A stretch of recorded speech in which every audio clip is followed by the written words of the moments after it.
All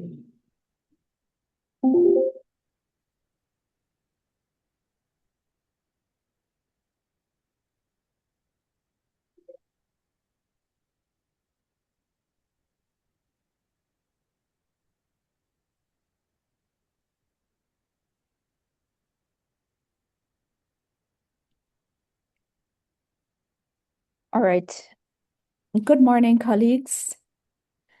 Good morning, good afternoon to everyone joining us from across the Caribbean and even beyond. It is my pleasure to welcome you today to this session from data to impact, Guyana's journey towards EMTCT of HIV and syphilis. On behalf of the Pan American Health Organization, I extend a warm welcome to all of you participants, as well as to our presenter, Dr. Nicholas Elliot, and colleagues who have joined us today. I also want to take the opportunity to acknowledge the support of the Indian UN Development Partnership Fund, and we have with us Ms. Sandra Jones, the HIV, STI, viral hepatitis, TB coordinator for the Pan American Sub-Regional Caribbean Office, who will tell us a little bit more about the project under which this initiative falls. But the Indian UN Development Partnership Fund has really made this session possible and continues to provide support to strengthen health systems, improve access to essential services, and more importantly, to advance maternal and child health outcomes in our Caribbean countries. So today's session really forms a part of a collective commitment for us to all strengthen EMTCT for HIV, syphilis, and viral hepatitis across the Caribbean. It is no news, you know, that we have done really well in the Caribbean in terms of our achievement for EMTCT. Many countries, several countries have achieved this, and Ms. Sandra Jones will tell us more about that. But you'd also know that sustaining and building on these achievements require a significant amount of implementation, but it also requires reliable, timely, and actionable data. And that's what we're talking about today.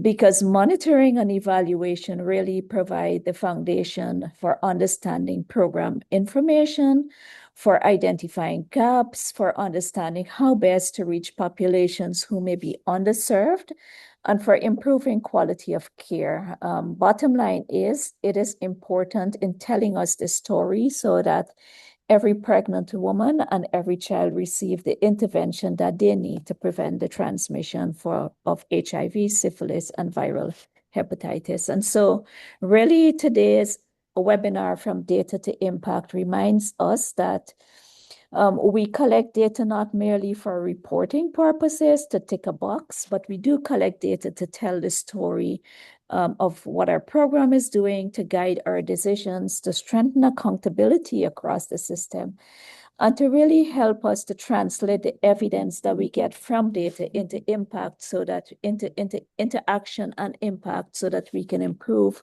the lives of women and children and families in our individual countries and across the Caribbean. And so today, we have Dr. Nicholas Elliot, who will be presenting the Guyana story from data to impact. But before we do that, like I said, the Indian UN Development Partnership Fund is instrumental to these educational sessions that we're hosting. And so it is my pleasure to invite Ms. Sandra Jones, who is the HIV, STI, TB, viral hepatitis coordinator, technical advisor for the Caribbean Sub-Regional Office, and who leads this project on behalf of PAHO to bring us some remarks and to give us the context, some background information before we get into the actual presentation. So I now invite you, Sandra. Thank you very much, Shanti. Good morning to everyone. Thank you for joining this webinar today. It's good to have you to continuously be a part of these capacity building and the community of practice, which is under the Indian Development Fund, as was mentioned, and the entire aim is to strengthen the capacity of maternal and child health to actually monitor and to lead the EMTCT, of course, with other support services, with the overall health systems, the laboratory, the surveillance, and all the other services at the primary care level. For those of you, which I think most of you who have joined us on the different capacity building webinar, we had mentioned earlier that the Indian Development Fund was actually, for which PAHO is the implementing agency, is available for the Caribbean countries to strengthen laboratory services, surveillance, and of course, increase the capacity, I should say, further increase the capacity of maternal and child health to ensure the sustainability of the gains. For those of you who have received validation, you know that validation is not, or certification, it's not just a one-time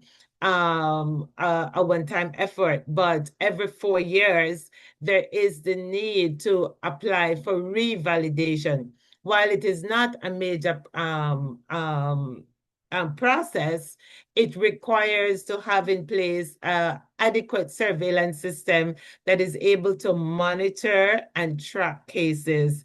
Because one of the things, if you think 4 years, you cannot use retrospective data to actually say that you have maintained, but to have a surveillance system and to demonstrate that that surveillance system is what you have used to actually achieve the gain. So we thank you very much for joining this morning. I will not say too much because we want to hear from Dr. Elliot as to the experiences of Guyana. But before I go, I just wanted to share that if any of you would have any best practices that you would want to share with the wider Caribbean, please feel free to reach out to myself or Shanti and share that experience with us. A major component of the Indian Development Fund is South-South cooperation, the sharing of experience. So all of these, we have been doing it virtually with the hope and the intention that you may be able to take away some elements from the experiences and best practice shared by country for adaptation in your own country based on the your health system. So with that said, I will just hand over now back to the chair for us to proceed with the webinar for today. But perhaps just before I go, if you have any comments as to the usefulness of the presentation shared today, or if you think that is something that you will be able to integrate into your programmatic work at the country level, please drop us a line in the comment section. We will be happy to hear from you. And thank you all very much. And once again, thank you for joining. Over to you, Madam Chair. Thank you, Sandra. So I'm going to pick up on your last question on if there are any comments on the usefulness of the presentation that will be shared. Just to say that you will receive an exit survey, an event exit survey that will seek to get responses from you on this experience and how useful this experience has been or will be to you. And so please provide your comments to us. It's usually a very short survey and easy to do. So let me build on that in terms of some housekeeping. Your mics are muted, but if you do want to make an intervention, we will have time at the end of the presentation for you to do so. Just raise your hands. We will unmute you. That's one. And two, during the presentation, feel free to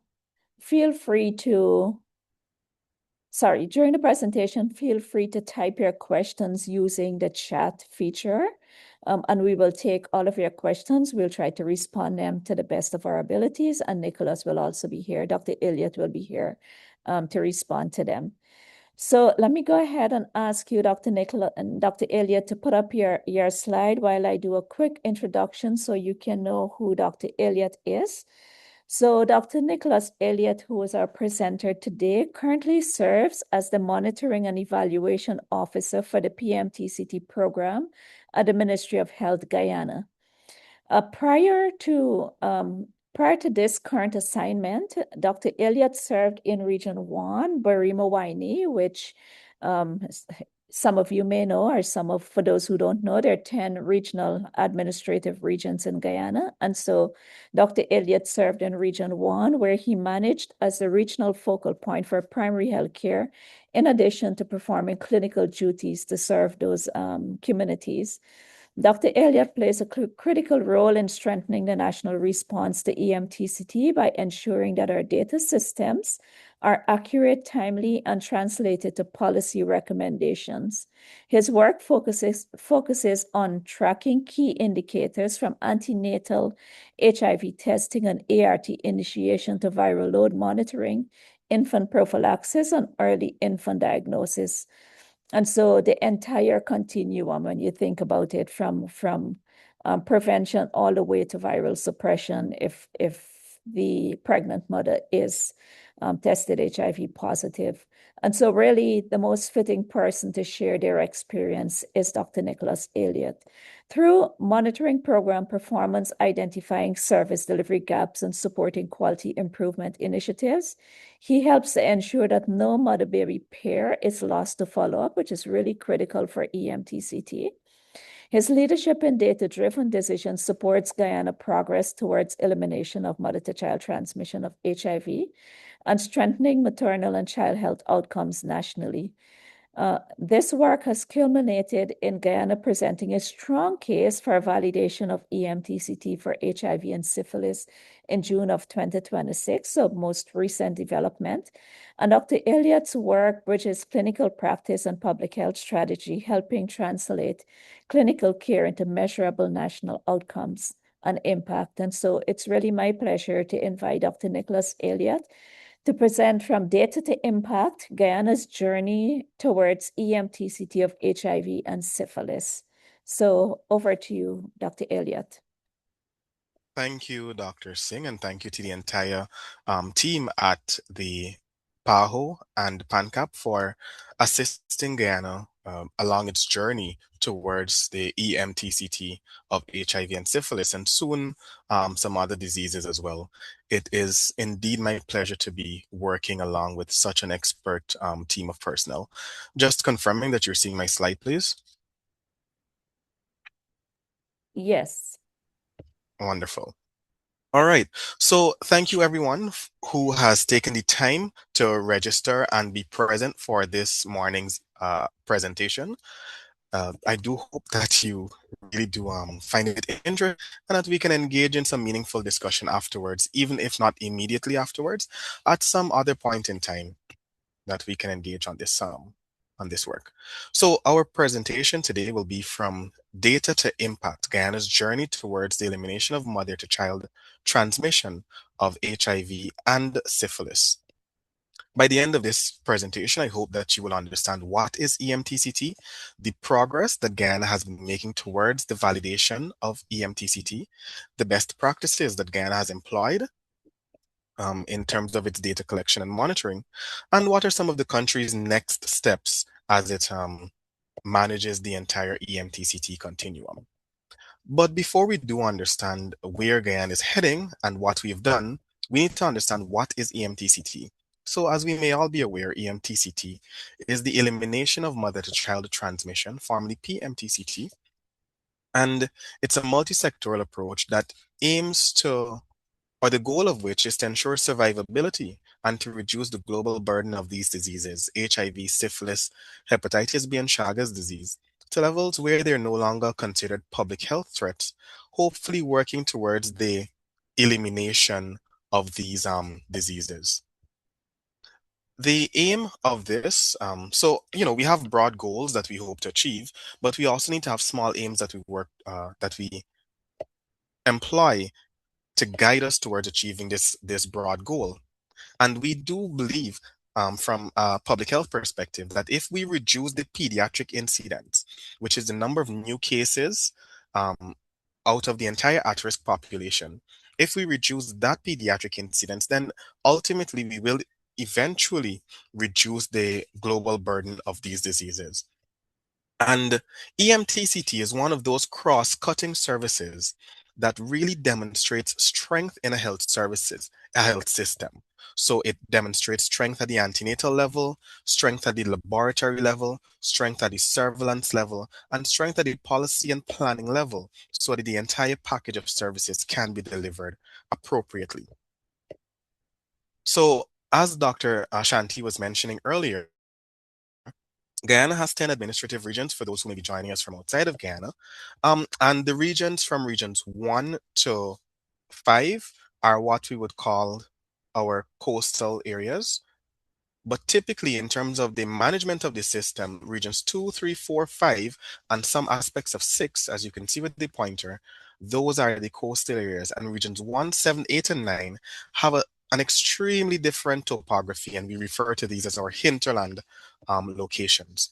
Guyana is flanked by Venezuela to the west and Suriname to the east, and Brazil to the south and southwest. This is just a slide showing some of the photos where we would really go into the hinterland and discharge our duties, regardless if it's in a boat, if it's at the root of the mangrove tree.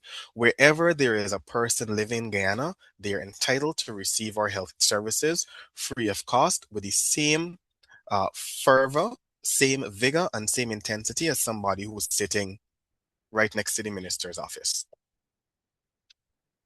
So the structure of our health services, we have a Minister of Health that sits over the entire ministry. And under the Minister of Health, there is a permanent secretary and a chief medical officer that guide the administrative and technical functioning of the ministry, respectively. We have several programs that help to organize the service. And under Program 2, which is disease control, we have agencies such as the National AIDS Program, the National Public Health Reference Laboratory, and our Surveillance Department. And under Program 3, we have the Maternal and Child Health, Women's Health, Men's Health, School Health, and the other community-based activities. We organize the EMTCT in such a way that it shows or demonstrates that there is collaboration between all the programs across the ministry. And so even outside of the ministry now, we do partner with our local government agencies, so the Ministry of Local Government, that helps us to provide and manage services at the community levels through managing of the health posts and health centers. And we do integrate the private sector through their respective executive officers with relations to the permanent secretary and the chief medical officer. So this is just a general guide of how the ministry is structured so that you can understand that it really is a web of data flow. And so we have particular indicators that each program would measure. Guyana's approach towards this EMTCT is not anything new. We started way back in the 1980s, being one of the earliest set of countries to actually establish a formal response towards the AIDS epidemic. And from then to now, we have moved tremendously by establishing an AIDS program secretariat, integrating a policy for EMTCT into that AIDS program, then integrating that on the disease control and maternal and child health services, and then eventually making plans in 2021 for newer things, newer drugs, newer medications, and newer approaches with the introduction of pre-exposure prophylaxis, and importantly, a plan for triple elimination. So this timeline is showing us that Guyana has had landmark moments in its response to HIV as a public health issue, and particularly with respect to pregnant women and exposed infants. This approach has 4 prongs. The first being primary prevention. So we organize services to ensure that we screen and identify persons who are infected and who are not infected. Those who are not infected, we ensure that we provide those individuals with the required services that they can protect themselves. So whether it is pre-exposure prophylaxis, condom use, all of the services that are geared towards prevention. Next, those who are infected, we offer them services such as contraception services that may delay a pregnancy from occurring. This is important because we give them the opportunity to physiologically optimize their bodies ahead of becoming pregnant. So this is a person who may have HIV, hepatitis B, or syphilis. And those persons, when they do become pregnant, we have services organized to help them manage their conditions intrapartum or during the pregnancy. Thereafter, we ensure that we provide appropriate follow-up treatment and care for the mothers and their infants and families, because our policy at the primary health care program is that we provide health across the life course. And this does not just include addressing the biological markers of good health, but also the social determinants of health. And so this has prompted us to organize what we call a package of services. It means that anywhere any person presents to our health system, they should be able to access this particular package of services. Now, we have what we call a differentiated service delivery model. So we recognize, as I mentioned earlier, there are differences in the topography, differences in the culture, but what we do, we ensure that the algorithms and the methodologies that we employ are culturally relevant and sensitive to the particular environments of those persons so that it achieves what we intended to achieve.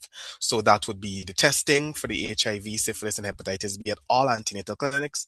If you test positive, we have treatment available. We have counseling available for the women and their partners.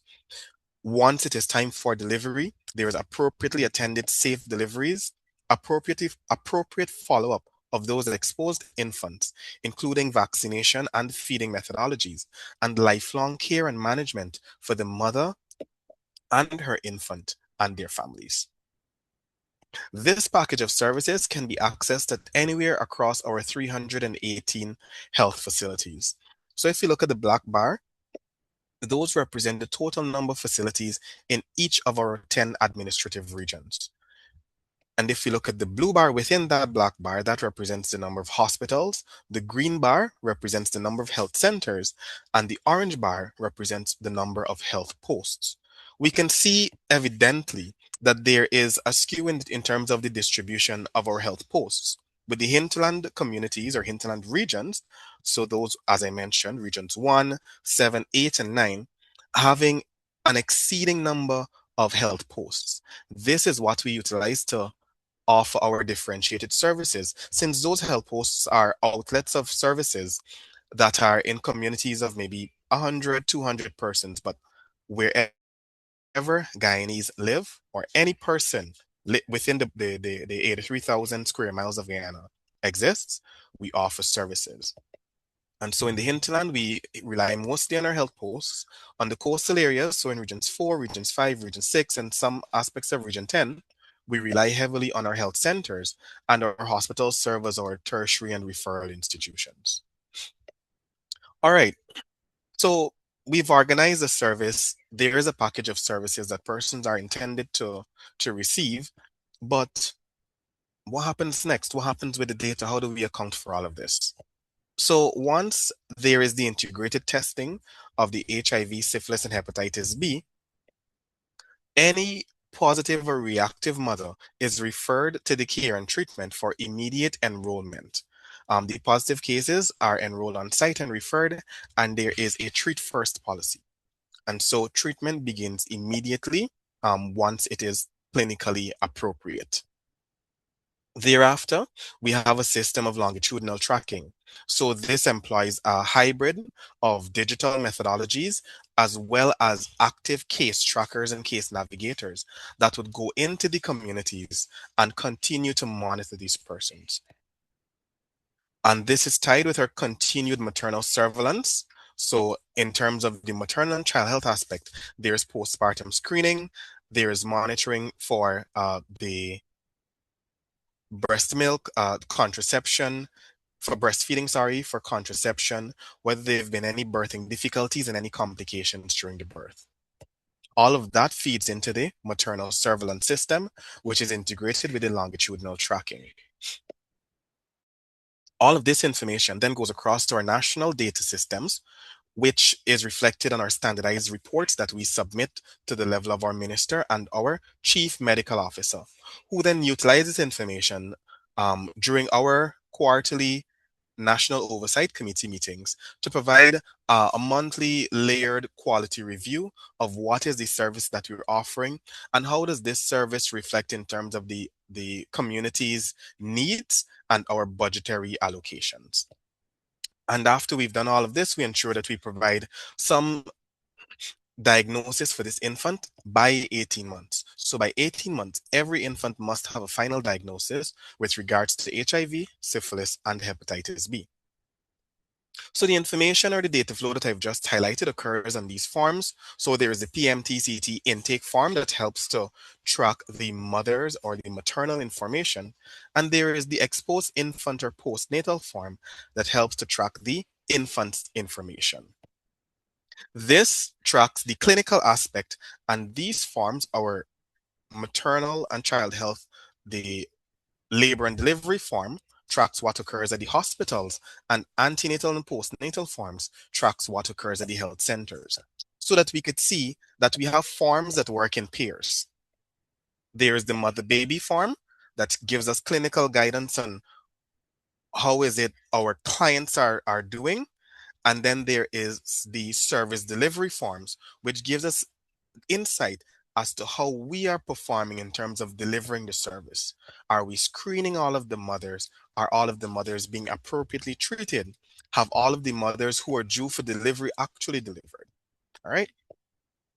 And so this information, once we acquire it from the two forms, we then have various methodologies that we would utilize to store, uh, process, and then analyze this information. So we have a PMTCT database, which we have created. It takes in all of the forms in terms of service delivery forms, so the antenatal, postnatal, and labor and delivery forms, and they are input according to the health facility. You can make a new entry. So this every health facility should have access either at the health facility level or at the level of the senior health visitor who's responsible for a particular health district, and they will provide the information for these forms with regards to service delivery. The same goes for the hospital forms at the labor and delivery. The main hospitals that do deliveries have form, and I say main hospitals that do deliveries because we have non-delivering hospitals like our eye hospital. And after all of this information is input, we then have the possibility of having this information displayed on a dashboard. We can also generate reports by region, by health facility, by time frame. And so it can really give us a cross-sectional assessment at any level that we desire. So here we have all of the health facilities that have been licensed.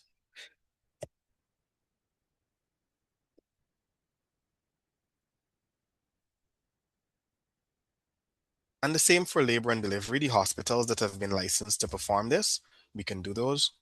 Reports can then be downloaded in any of these formats. And once the reports are downloaded, we can then analyze these reports and cross-reference them with other things, such as procurement, logistics, so we can understand if mothers haven't been screened, why? You know, we could cross-reference that with projections.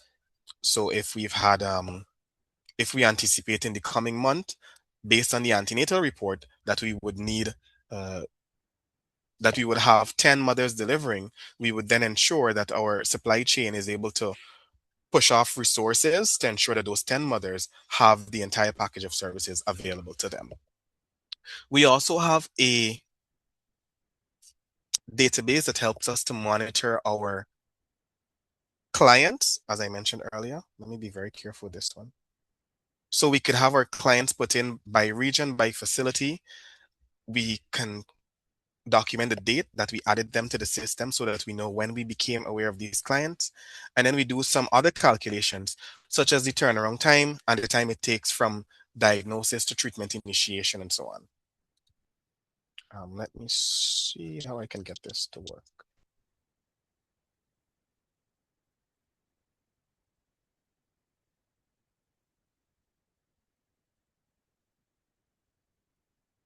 Okay.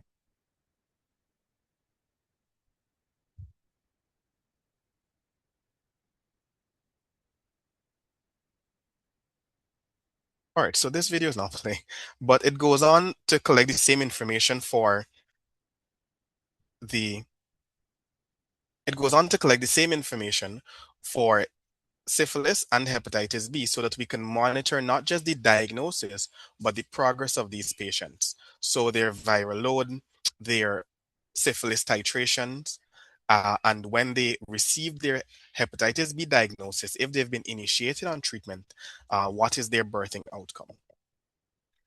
The objective of all of this data gathering is to systematically track the coverage and quality of our EMTCT services across Guyana for the purpose of guiding our policymakers and providing feedback to our service providers.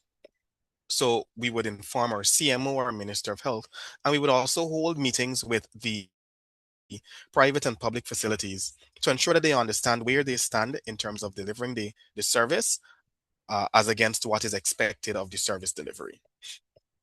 The specific objectives of our M&E would be to track the progress towards our validation targets, support the validation documentation, ensure that there's quality of service, that the quality of services remains optimal, and that we identify gaps and provide recommendations towards corrective measures for the gaps that have been identified. In our EMTCT monitoring, we have several indicators that we would keep track of. So the indicators in the light blue at the top, these are our sort of prevalence indicators. So the number of women receiving the service, the number of women who have the particular infection. For hepatitis B, there is a hepatitis B surface antigen prevalence, but typically Guyana does not monitor this because we do support a birthing dose hepatitis B vaccination along with a 3-dose follow-up schedule. And so for countries that do the entire schedule of hepatitis B, monitoring of our surface antigen is not really a recommendation or a strong recommendation. So these are prevalence indicators that tell us how our population is doing. And then these are our screening indicators. So the testing coverage for HIV, syphilis, and hepatitis B. So once we know how the population is doing, how much of the population are we able to actually screen? That is what this indicator is essentially asking. The next 3 indicators are asking, of this population that has been screened, how many of them have we appropriately treated? So how many of them have started on the antiretroviral therapies for HIV? How many of them have had adequate treatment coverage for syphilis? And the hepatitis B infected women that are eligible, how many of them are covered with the hepatitis B antivirals?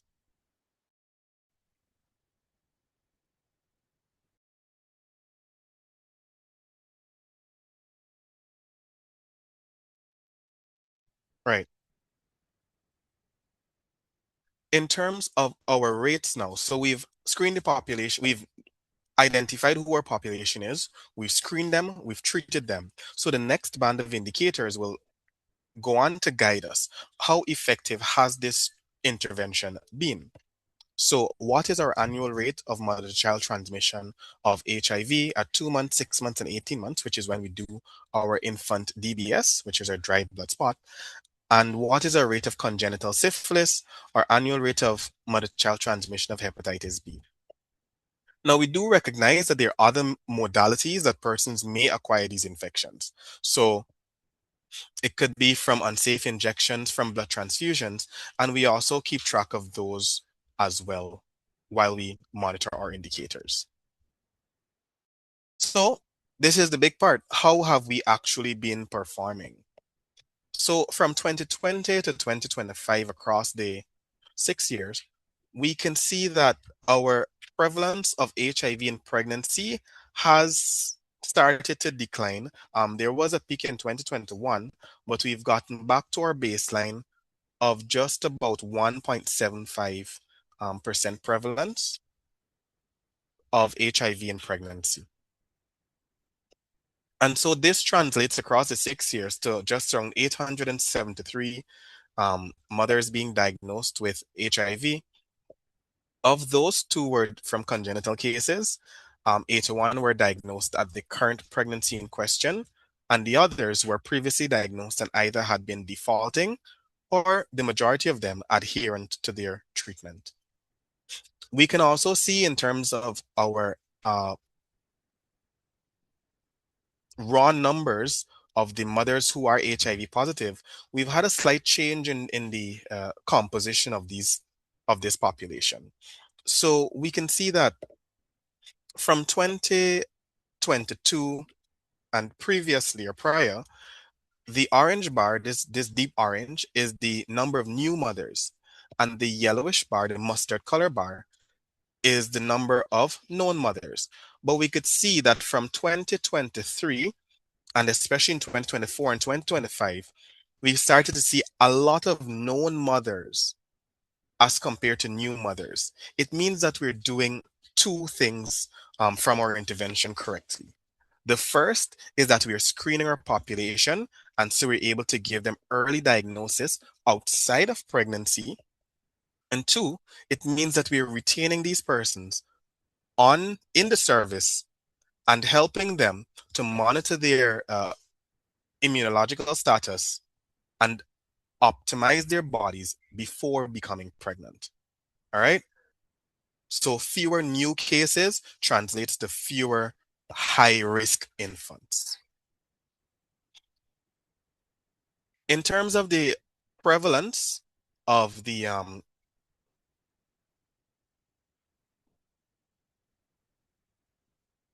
in terms of the prevalence of our mother-to-child transmission in terms of the rate, of our mother-to-child transmission of HIV, we can see that from 2021, we've consistently remained below 2% in terms of our vertical transmission rate. In 2020, during the height of the pandemic, we had 2 extra cases, which put us just above the 2%. It is important to understand that when we're dealing with small numbers such as 100, 140, 200, 2 or 3 cases really go a significant way in helping to distort the rate. And so even though the raw numbers might seem small or the rate might seem high, it is important that you take both things into consideration when making an estimation. We could see that the majority of our DBSs are in fact done at birth. So 82% of our DBSs are done at birth on the labor and delivery ward. And those that are done afterwards are still done in the hospital, but at the postnatal ward. So we're having an understanding here that we're fulfilling one of the first criteria of having a DBS within 72 hours of birth.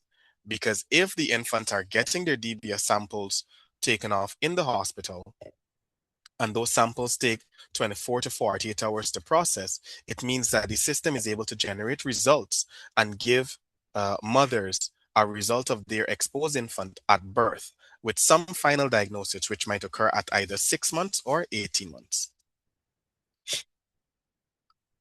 So this is a lot in terms of our data, how the system is organized.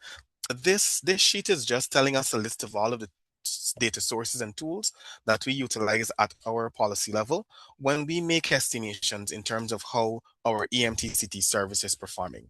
So we have our standardized reports, we have our exposed infants register, and we have our case monitoring. So what is important for us to get clear is that EMTCT as a coordinating unit for this particular vulnerable group of people, we only have 3 records that are ours proper, and the other records are utilized by other services. It gives us the opportunity to triangulate and verify data across various services.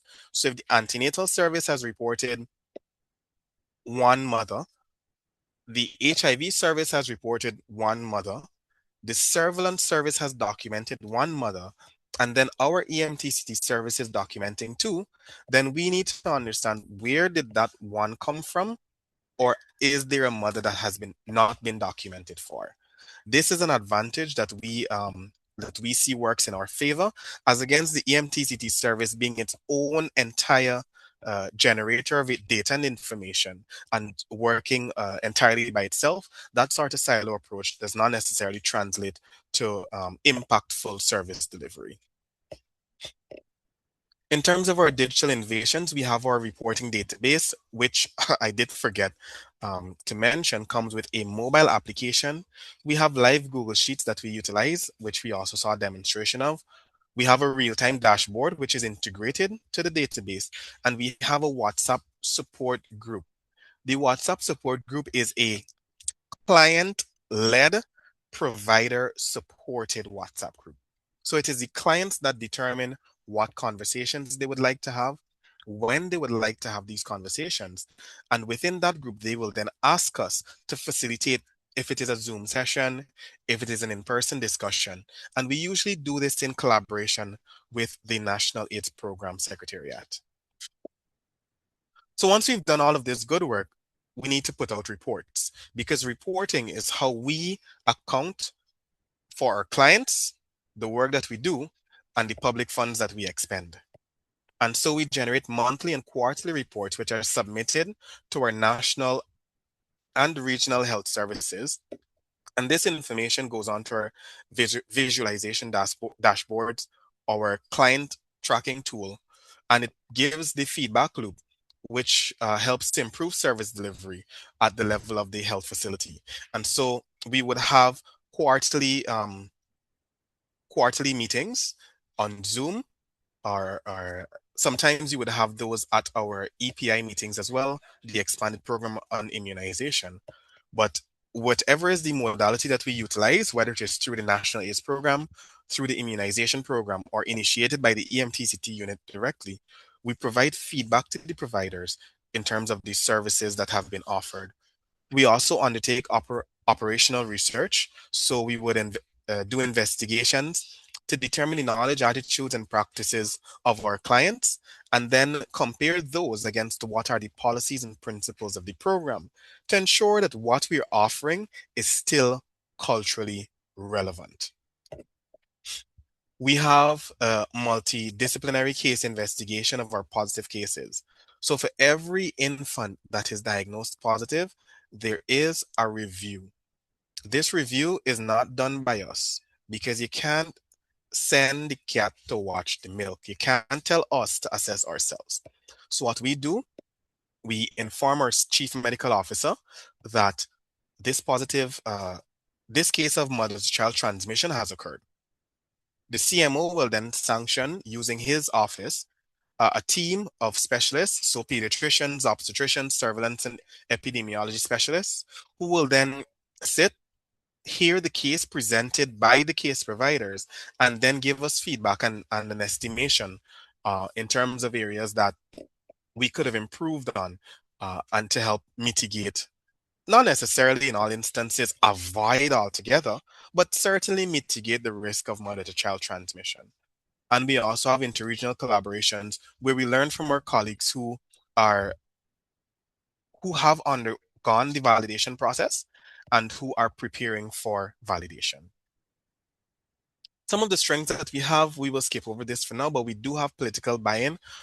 The response for the HIV, syphilis, and hepatitis B is near and dear to all levels of our political system. And so it really does give us the leverage to continue to ask for support once we provided evidence of good work that we've done.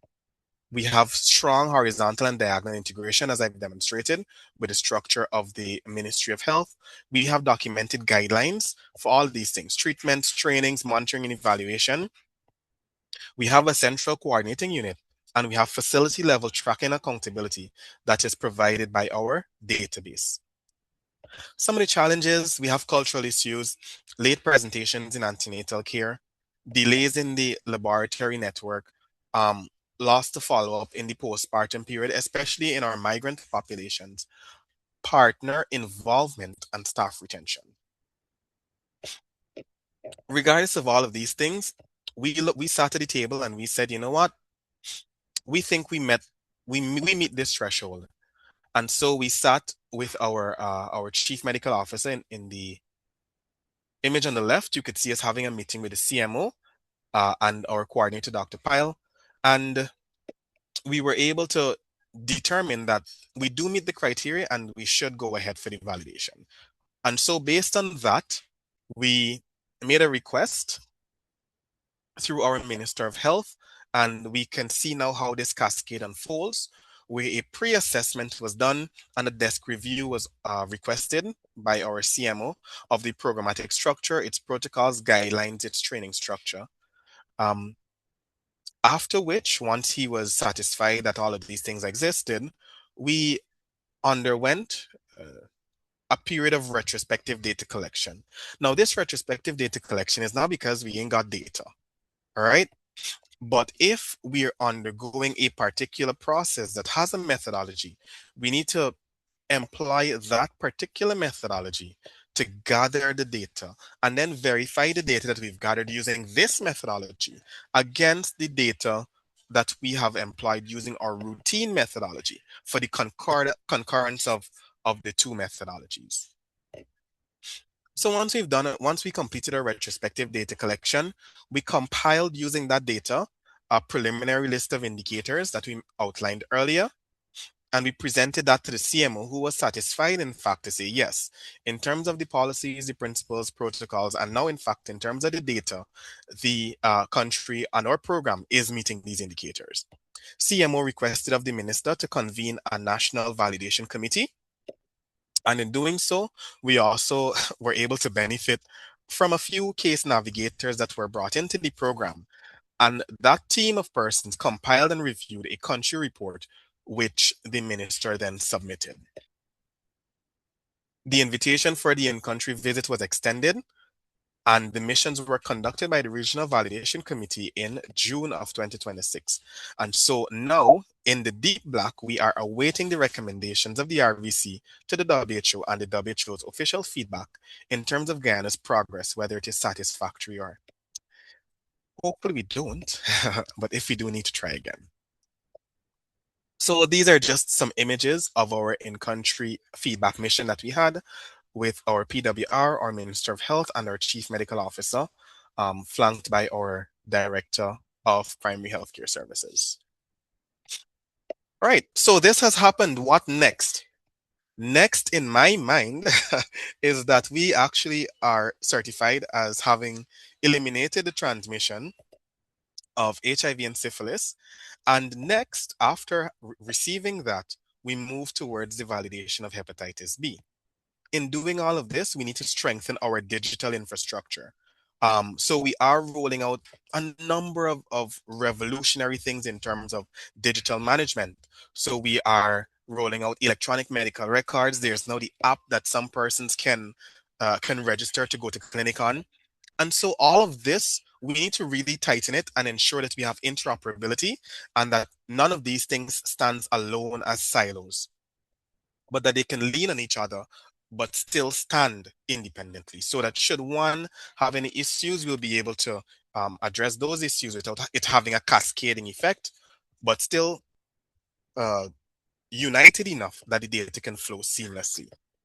In order to achieve this, we need to have regular mentorships.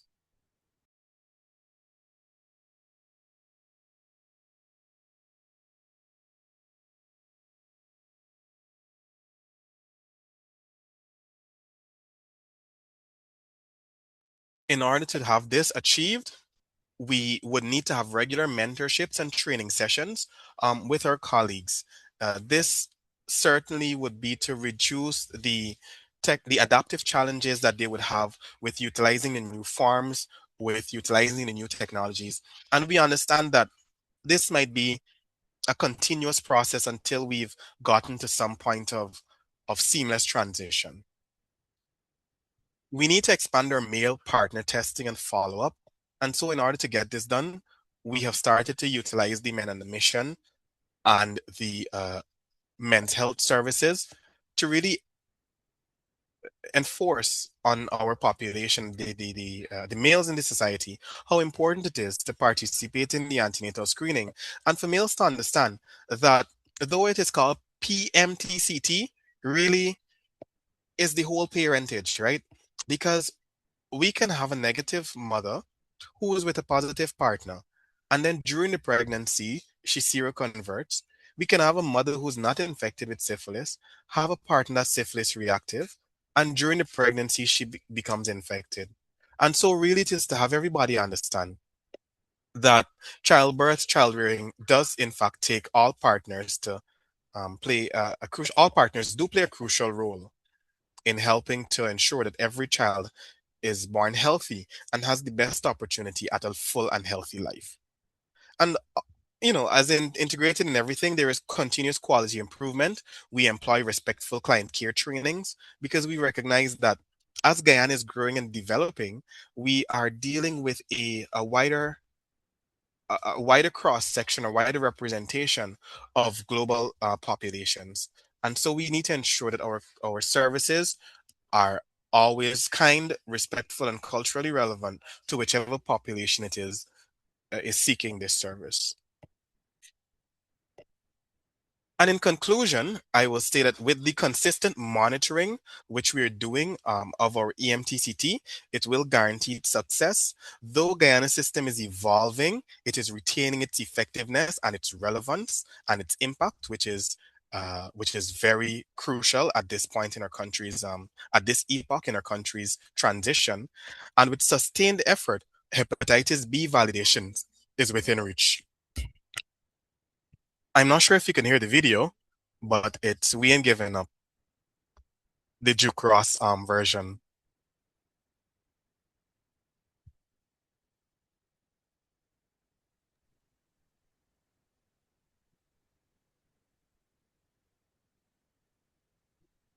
All right, thank you. Doesn't a Yeah. video. Oh, we're not hearing the audio, Nicholas.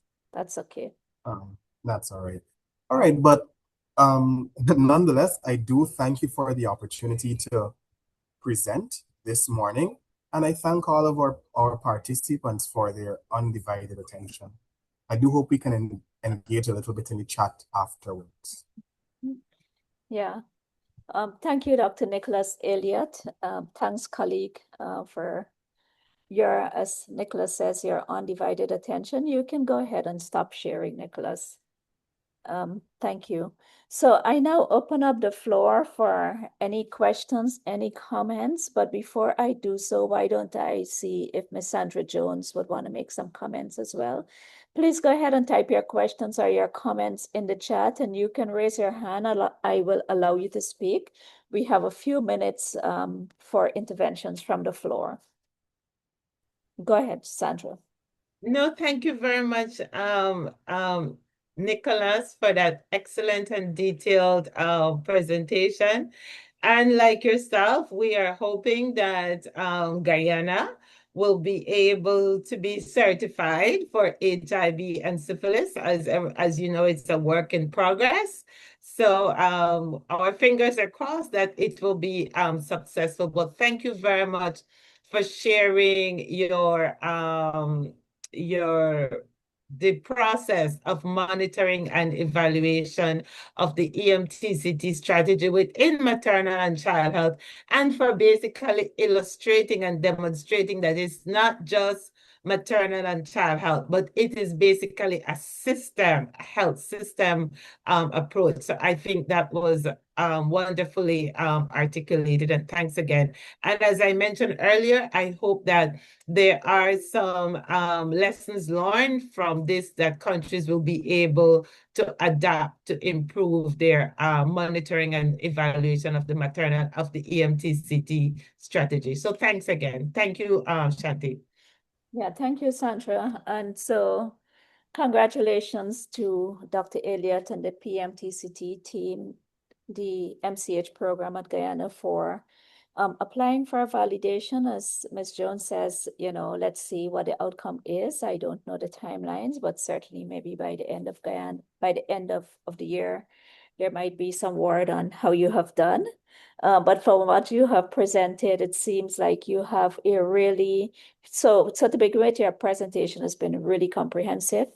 But in my mind, what you describe is a very systematic and methodological way in which you have approached not just the data, but which you have approached EMTCT within the MCH program And so congratulations on that. I think what I found really interesting in your presentation is not that you haven't really focused on the data only, but you were able to fill in along the way all of the processes and all of the things that will really lead to the collection and the operationalization in terms of the use of the data. And so really being able to share some of those things give us more of a holistic picture of what EMTCT looks like within the context of your MCH program. So thank you for taking us through that, Nicholas. I think that was really well done. I like the way that you have described not just the collection of the data and the tools that you use to collect the data, but the details in which you went in terms of the way you've analyzed the data, the way you use the data, how you disseminate the data. I think that's really it's been very useful, and I think it really shows the kinds of system structure that you have put in place, your quarterly feedback meeting, your interactions with your chief medical officer, the way you have brought into the program your case navigator. And so I think you have really tackled EMTCT from all the different dimensions, and I want to congratulate you on that. So let's see. Good job on making your application for EMTCT. Let's hear what the outcome will be in time to come. I still have Thank you. I still have the floor open for if there's any question from anyone. Just one comment I've seen that have come through. Actually, there are two comments. One, Dr. Karen Butts is saying much preparation was done for this presentation, and she congratulates you. And similarly, Deborah, your colleague from NAPS, Deborah Success Hall, is saying that this has been a comprehensive presentation indeed, and thanks to Dr. Elliot and team. I wonder if anyone would like to make any of their own contribution in terms of EMTCT, not just from Guyana, but any one of our Caribbean colleagues. And while I wait, you can raise your hand or you can type in the chat. But while I wait, I'm wondering, Nicholas, can you, having known or knowing a little bit of the Caribbean response, and maybe this question is also for you too, Sandra, knowing a little bit of the Caribbean response, what do you think some of our Caribbean countries can take on board from this experience that you have just shared? Sandra, do you want to take a go at it? Okay, thank you very much.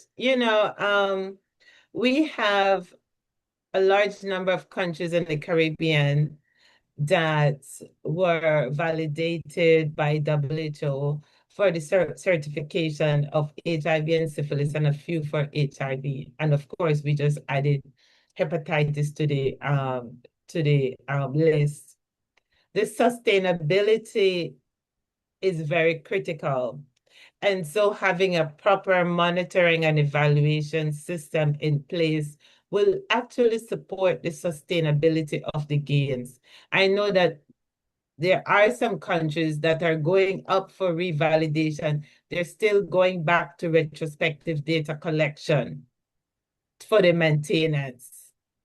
And going forward, there will need to be a description of how you collected your data to report for the maintenance of the certification status. So it's very, very critical for countries to put in place a proper system to monitor, because if you have to go back to retrospective data collection, then that means that you are not continuously monitoring and track cases.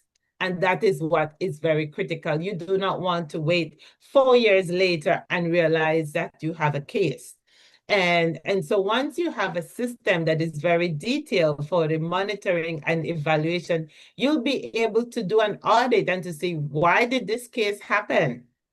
And what it is that we need to put in place to ensure that it would not happen again. And so for that, it is very important. So I hope that there are some lessons learned and there's some key information that can be taken into consideration or adopted by countries going forward. I'm not saying all countries don't have a system in place, but I'm saying that there are some without a system and there's some which it can be enhanced. So I do hope that this session is of value to those who have participated today. Thank you. Thank you, Sandra. Is there anything else you would like to add to that, Dr. Elliot? Right. So, in addition to what Ms. Jones has mentioned, Guyana has benefited tremendously from a laboratory strengthening program where we were able to train persons in the designing and the use of algorithms in understanding how to use particular test kits. And so this really helped to improve the standard of laboratory services. Because one of the things that we recognized is that outside of monitoring and evaluation, having a good laboratory information system and a good laboratory network among the laboratories is really critical in helping us to ensure that we can be certain that every client that we give a positive diagnosis to is in fact positive. All right. So we really would like to say that the laboratory strengthening was of tremendous benefit towards for our service. Thank you, Dr. Elliot. I would want to pick up on the point that you made about standardizing and strengthening laboratory services. I do believe that this entire exercise of validation and being able to prepare for a validation allows a country or allows a program to understand what are its strengths, but be able to identify any weaknesses, be able to identify the opportunities in which you can continue to strengthen your program. And I think when you look at the EMTCT process, the validation process, it is really lifting the quality of care that you provide, not just within the EMTCT program, but within the wider MCH program. And if you're to apply those same principles to the overall healthcare system, it is an opportunity to lift the quality of care throughout the healthcare system. It is about building systems and making systems sustainable. And so I am happy that you did draw on the example of laboratory systems. There's an interesting question here for you, Dr. Elliot. One participant is asking if you can share a little bit more about the work being done to help with the migrant mothers, since a lot of them are afraid to seek services and are constantly moving from one place to the next. All right, so that is a huge point in terms of our human rights. All right, because we as the providers of services subscribe to a policy that tells us that every person, the 83,000, requires appropriate and equitable health services. So what do we do? For the migrants, firstly, we offer services in their native languages. So this is done in two ways. One, for those native languages that are written, we have signs and posters and IEC material in those languages. So it helps to bridge that communication gap because persons usually are daunted to enter. So if you could say, all right, this is where I can go to get screened, this is where I can get this, that's the first thing. The second thing is that we train and employ the use of traditional birthing attendants. So these are persons within, though they have the name traditional birthing attendants, they don't necessarily do the birthing within their community, but they identify those mothers from the indigenous populations who may speak some dialect or who may belong to a migrant group. And they ensure that these mothers, they are equipped because we train them on what are the standards of health services, what is required to have a safe delivery, and they guide these mothers towards the service. The next thing is that for the migrant population who are being guided towards the service now, we understand that they may be migratory. We understand they may not have, varying places that they may be at different times. And so we have maternity waiting homes that we have established. And so at these waiting homes, they can then, with the guidance of their TBA, the traditional birthing attendant, they come to these waiting homes They stay there for a period of time, and they have their safe delivery. They're assessed in the postnatal period, and then they go back to the communities. But we ain't sending them back yonder with zero follow-up. All right? When they return to their communities, they're tracked centrally by a case navigator. So while all of this is happening within the region, at the central level, we assign a case navigator and a counselor. The case navigator from through PMTCT and the counselor from through the National AIDS program that then helps to keep track of this client, not by name, but by their PMTCT code.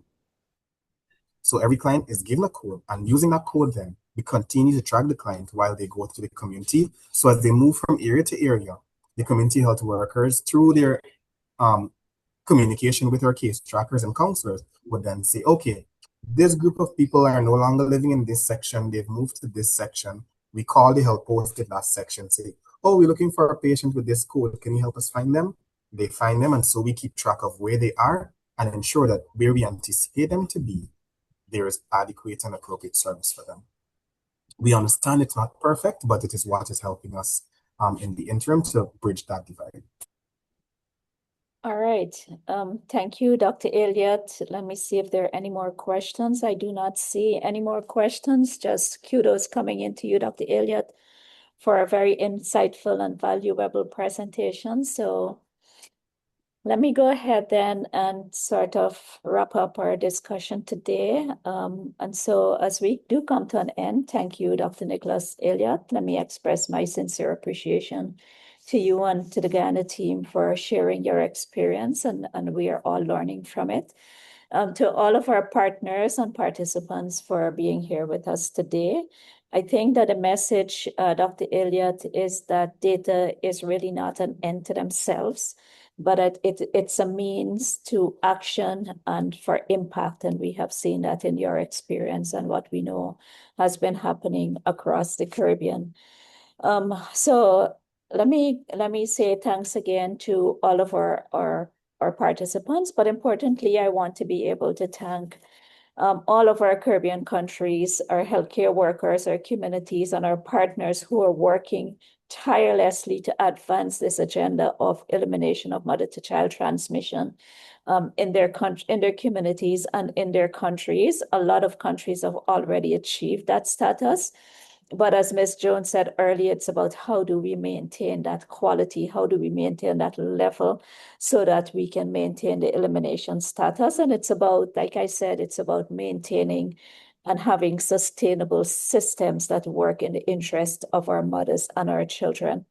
And so I also want to say thanks to the Indian UN Development Fund for its support, to PAHO, so that we can have all of these sessions. And so as we move forward, Dr. Elliott, let us continue to strengthen the use of data, the collection and the use of data, not just to report on things because we have to report on them, but to really inspire action, to address some of the inequalities in our system. And that was an excellent last question that was posed to you in terms of the migrant population.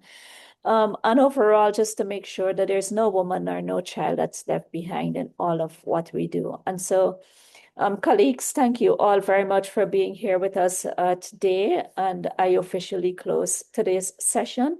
You will receive the PowerPoint slide set in very short time, and you will also receive the post-event survey. Kindly provide us your feedback, and as Ms. Jones said, if you have a best practice that you would want to share with us, whether as a document that we'll then post on the website or whether at a session like this, we'll be happy to facilitate those sharing, because I think it's important for us to share so that our colleagues can learn from you and learn from each other. And so let me go ahead and close today. Thank you all colleagues. Thank you, Dr. Elliott. Thanks everyone, and do have a productive and safe rest of the day. Thank you very much. You too. Thank you, everyone. Thanks everyone for joining.